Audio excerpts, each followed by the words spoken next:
Começa agora o programa Mais Saúde da ACOM, a Associação de Combate ao Câncer do Centro-Oeste de Minas.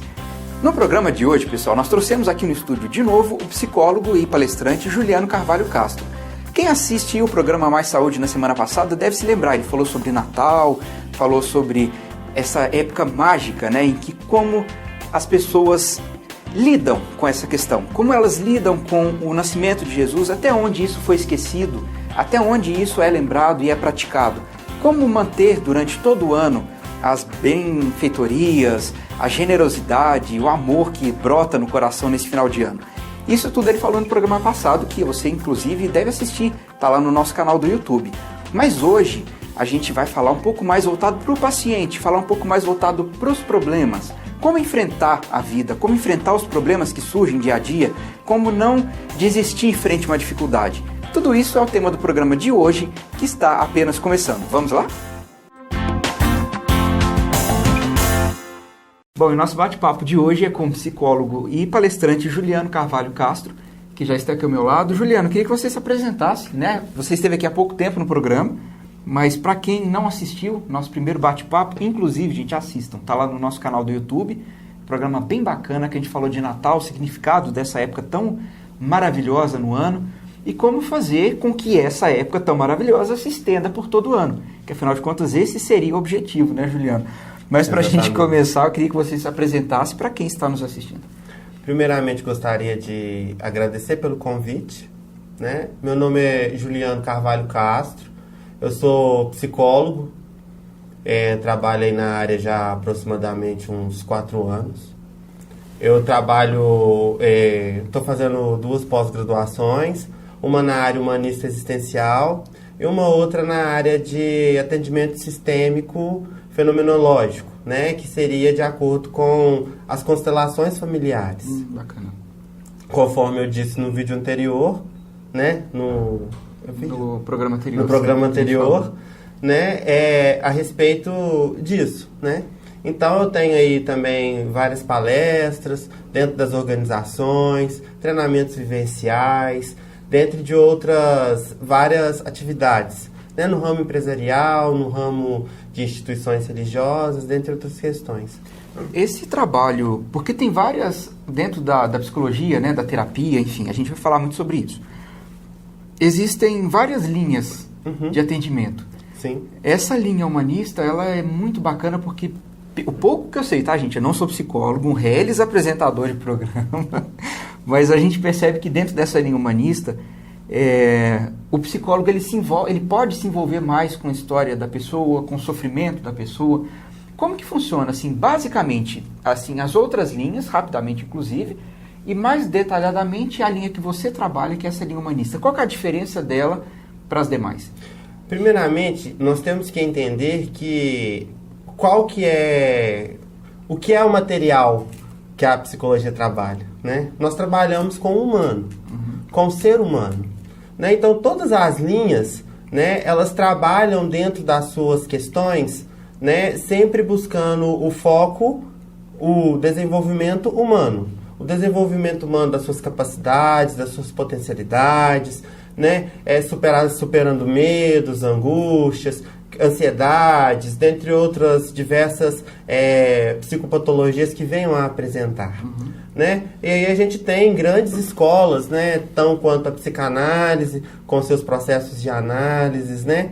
E aí a gente tem a psicologia comportamental cognitiva, a gente tem a psicologia da Gestalt, a gente tem a psicologia humanista, e aí a gente envereda por diversos outros ramos, tal quanto a social, a psicologia hospitalar, que está muito envolvida dentro dos hospitais, na compreensão dos pacientes, no auxílio, né?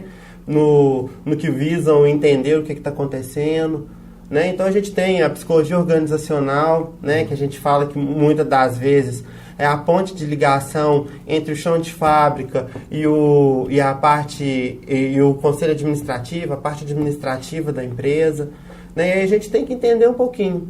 E aí o porquê da área humanista? Por que o Juliano optou por trabalhar com a área humanista?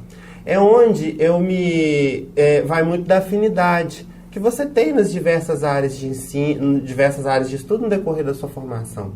O humanismo, ele surgiu na minha vida, né, a partir de um contexto de um livro que se chama Tornar-se Pessoa, do Carl Rogers, né, onde nos estimula a entender um pouquinho do que é ser, né, do que é a pessoa, do que é ser no mundo, o que você representa, né, qual é o seu papel, e aí dentro de outras questões a formação da pessoa como um todo, né, e acima de tudo é enxergar a pessoa, o paciente, né, ou o cliente com o olhar de que ele é um sujeito de possibilidades. E posso me aventurar a dizer que há possibilidades infinitas. Muitas das vezes o que está acontecendo ali naquele momento são apenas incompreensões, onde nós temos que reorganizar elas. Do mais é isso. Muito bacana. É diferente porque parece que o terapeuta, o psicólogo em questão, né, ele passa para a pessoa uma sensação de...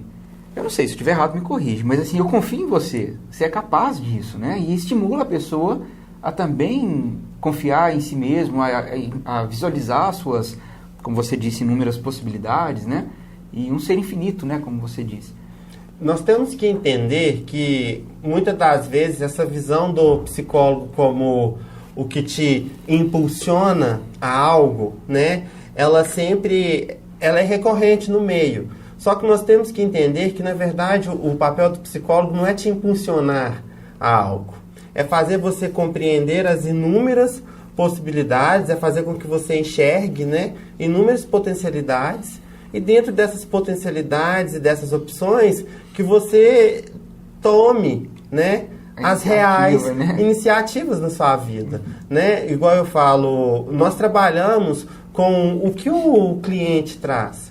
Né? Então, de acordo com o que o cliente traz, é o que vai impulsionar o processo de terapia ou não.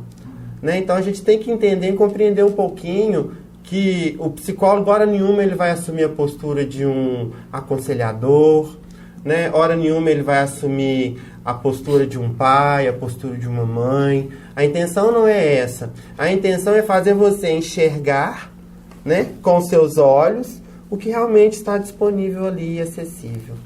E quais são as principais dificuldades enfrentadas, né, pela população de maneira em geral, nesses tempos modernos, no que diz respeito aos problemas emocionais? O que mais chega no consultório como queixa? Hoje, se nós formos analisar, dentro do contexto e do setting terapêutico, né, os problemas emocionais, eles têm muito a ver com as questões relacionais mesmo. O como eu me relaciono no meu emprego, como eu me relaciono com a minha família, como eu me relaciono com o meu namorado ou com a minha namorada, como eu me relaciono com os meus pais. Esse é o contexto maior, né? Porque se for analisar, se eu tenho relações frágeis, consequentemente eu me torno uma pessoa frágil. Eu sou frágil no que diz respeito e no que impacta tudo à minha volta. Então, a questão da relação emocional tem muito a ver no processo de constituição do ser, né? As minhas experiências, como eu experienciei isso, eu estou sendo congruente ou incongruente com a minha vida, né? O que isso impacta na minha realidade, o como eu vou agir, como eu devo me portar, né? Porque muitas das vezes nós nos sensibilizamos tanto onde questões que devem ser analisadas intimamente, elas são analisadas externamente. A causa a culpa é do outro, a culpa é do outro, a culpabilização é a gente sempre tem que buscar culpabilizar alguém. A culpa é da crise, a culpa é do meu pai, a culpa é da minha mãe. Aí a gente tem que parar e refletir um pouquinho e pensar, qual que é o meu papel? O que eu estou representando perante isso? Né? Qual que é o impacto da crise na minha vida? Mas como que essa crise me impactou dessa forma? Não é simplesmente eu dar um rótulo e dizer assim... É fácil, né? Fazer assim. O problema é dele. Não. Nós temos que entender que o problema é nosso e quais são os mecanismos que eu posso utilizar para me superar ele. E pelo que você fala, se eu estiver errado, me corrige, por favor. Dá a entender que a maioria desses problemas, dessas... questões, né, que você enfrenta dentro do consultório, enfrenta no bom sentido, né, gente, por favor, mas parece que tudo vem da infância, tudo vem da criação, tudo vem, ou grande parte disso vem da nossa formação enquanto pessoa. Eu não digo que seja da infância, mas eu digo das experiências que eu vivencio no decorrer da minha vida. Lógico, tem experiências marcantes na infância, tão quanto na adolescência, tão quanto na sua quando você se torna adulto e, consequentemente, nós experienciamos a todo momento, né? Então, eu não apreendo ou experiencio somente numa determinada fase da minha vida. Então, basicamente, Juliano, ao que eu entendi, tudo que acontece, né, de experiência, tudo que a gente tem de experiência na vida, seja em qual momento for, uma morte ou um acidente que marcou, tudo isso é o que forma essa personalidade, é o que forma esses ditos problemas que o psicólogo, entre aspas, trata. Seria isso? De acordo com a abordagem humanista, né, eu deixar bem claro, né, de acordo com as experiências que você vivencia, você registra, né? E esses registros, muitas das vezes, eles podem ser congruentes ou incongruentes. Vai depender de qual é o impacto que você tem, qual é o impacto disso na sua vida. Um exemplo muito claro é você vai ao zoológico com 2 crianças. Uma criança de colo e uma criança lá com seus 5 anos. Essa criança de 5 anos, ao chegar perto da jaula do leão, ela fica com muito medo. Só que ele é uma criança onde está junto com seu pai, e por ser homem, tem aquela questão do homem não pode ter medo. Consequentemente, ela chega para o pai e diz assim: pai, vamos embora daqui porque a Júlia, minha irmã, ela está com medo. Ou seja, a criança, ela sentiu medo, né? Ou seja, ela sentiu medo, experienciou o medo, mas na hora de verbalizar, ou que seja, na hora de experienciar de uma forma adequada, ela julgou isso como se fosse a irmã.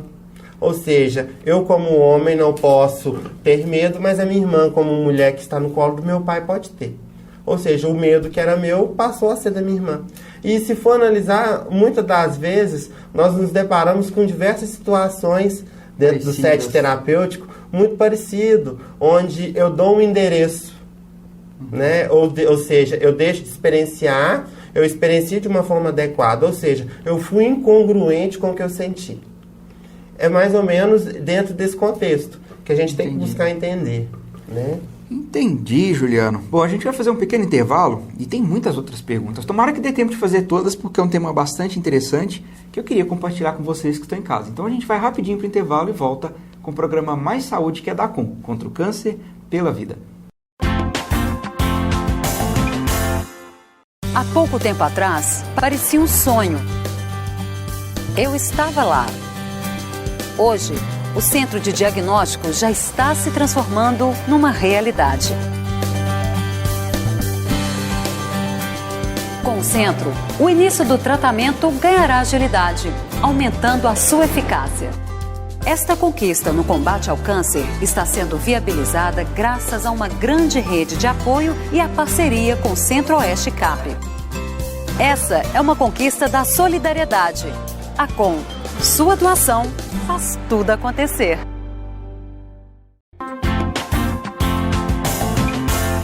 Olá, estamos de volta com o programa Mais Saúde da Com, Associação de Combate ao Câncer do Centro-Oeste de Minas, e hoje aqui ao meu lado está o psicólogo e palestrante Juliano Carvalho Castro, e a gente está falando sobre os enigmas da mente, né? Vamos dizer assim. Bom, antes do intervalo a gente falou sobre as principais dificuldades, né, que ele, enquanto psicólogo, atende, né, os seus pacientes, clientes, enfim. Quando a gente fala do enfrentamento, quando a gente fala da dificuldade em si, né, a pessoa tem, por exemplo, um medo de alguma coisa, igual você falou do irmãozinho que transferiu o medo para a Júlia e ele continua sentindo aquele medo lá, né, como a gente estava falando antes do intervalo, mas ele não vivenciou o medo. Como que a terapia pode ser útil para esse enfrentamento, seja do medo, seja de uma dificuldade ou de um problema qualquer, por exemplo, como o câncer? Em que a terapia pode ajudar? Nós temos que entender que, antes de tudo, né, eu só vou compreender o que eu tenho a partir do momento que eu vivenciar o que eu tenho. É meio que complexo, né, se a gente for analisar, mas nada mais do que: eu tenho câncer? Sim, eu tenho câncer. E o que eu posso fazer com isso? Essa que é a pergunta-chave, né? É entender que você ter o câncer ou não ter o câncer não tem que ser um fator dificultador da sua vida. Você ter o câncer ou não ter o câncer tem que ser apenas um complemento de vida, né? Então a gente tem que buscar entender, antes de tudo, e não só o câncer, como qualquer tipo de doença autoimune, ou a própria depressão, ou a angústia, e aí N questões que acontecem na nossa vida. Então a gente tem que buscar compreender, né, e como eu disse no programa anterior, é o que eu posso fazer, né? Não por causa de, apesar de eu ter depressão, quais são as minhas potencialidades de vida? Qual que é a minha possibilidade de viver? Apesar do câncer, quais são as minhas possibilidades? Né? E, acima de tudo, é propiciar que isso aflore dentro de mim.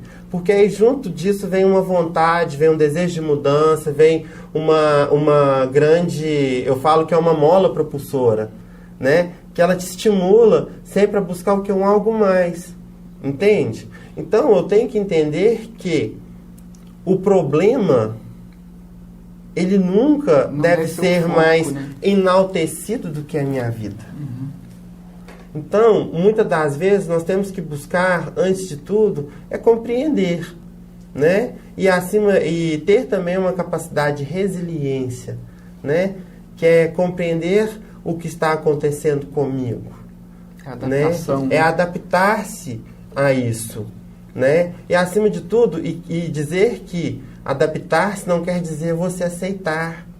É você se munir de ferramentas e instrumentos onde você vai buscar algo diferente, um movimento adequado para a sua vida, né? Porque nada mais é do que a questão psicopatológica tem muito a ver com as condições onde você se encontra num beco sem saída, né? E o que eu faço?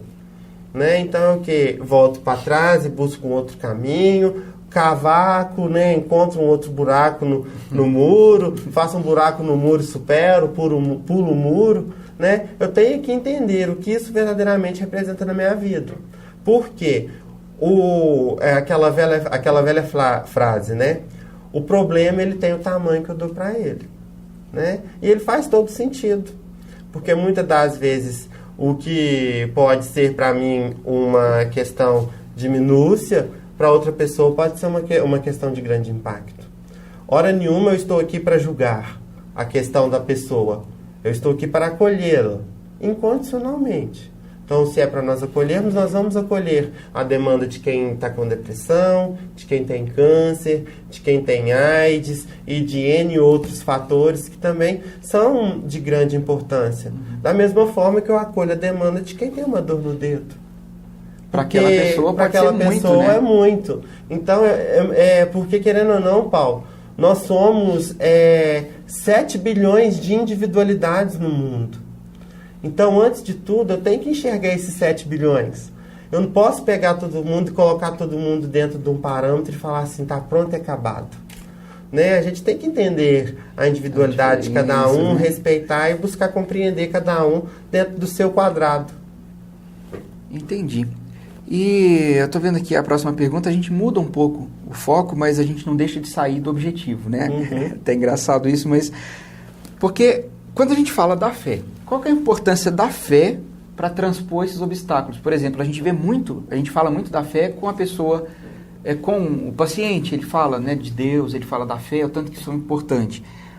Qual que é a importância dela, de fato, transpondo em palavras de um psicólogo, né, de uma pessoa que tem um envolvimento muito grande, né, com a doutrina espírita também? Quem é espírita talvez até conheça o Juliano já de alguma palestra, alguma coisa.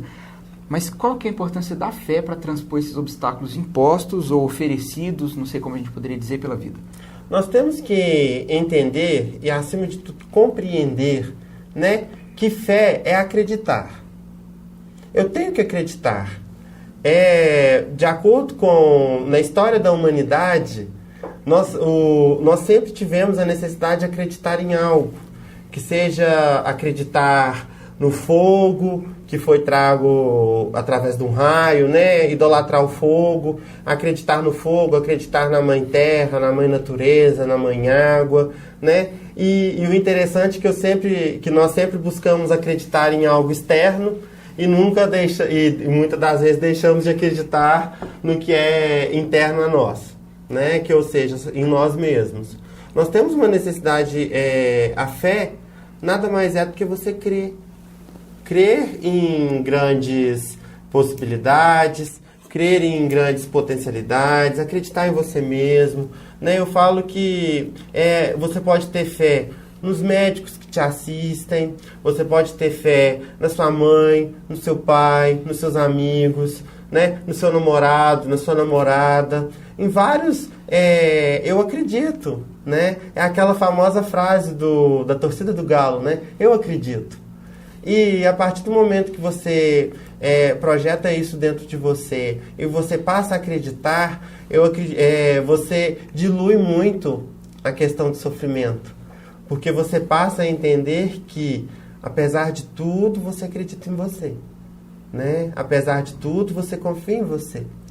E aí, se a gente for levar para um lado da fé no que diz respeito à religiosidade, aí a gente vai enveredar para um outro marco teórico, para um outro marco também que é muito interessante. Mas a gente tem que compreender que ter fé não é ter fé somente em algo divino.